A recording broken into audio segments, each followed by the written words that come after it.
সেদিন প্রীতমদার মেসেজ পেয়ে প্রথমে চলে গেছিলাম নবদ্বীপ পরিষেবা পাড়া চিত্রভাষা আর্ট একাডেমিতে, যেটা প্রীতমদার ক্লাস।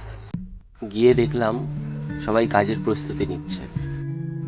এই ফাঁকে একটু ঘুরে ঘুরে ক্লাসরুমটাকে দেখে নিলাম। 2 বছর আগে যখন এসেছিলাম তখন সেটা ছিল অন্য কোনো জায়গায়, আর এখন নতুন ক্লাসরুমটা অন্য জায়গায়, তাই ভালো করে ঘুরে দেখে নিলাম। এই ক্লাসের সবাই কিন্তু আমার পরিচিতই ছিল, অবশ্যই ক্লাস থেকেই চিনেছি তাদের। চলো, বলতে বলতে কাজ শুরু করে ফেলেছি। প্রীতমদাও বোঝানো চালু করে দিয়েছে। আমার কাজ কিছু ছিল না, আমার কাজ শুধু ছিল এইটুকুনি, চুপচাপ বাবু হয়ে বসে থাকা। সময় এগিয়ে যাওয়ার সাথে সাথে ধীরে ধীরে সবার কাজও এগিয়ে গেল।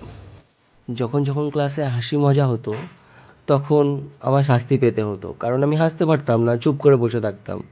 জানতাম হাসলেই ওদের কাজটা নষ্ট হয়ে যাবে, এটা সম্পূর্ণ আমার ধারণা ছিল, তাই চুপ করে স্ট্যাচু হয়ে বসে থাকতাম। চলো, বলতে বলতে ক্লাস শেষ হয়ে গেল। সবার জিনিস গুছিয়ে নেওয়ার পালা এবার। কাজ কিন্তু সমাপ্ত হলো না।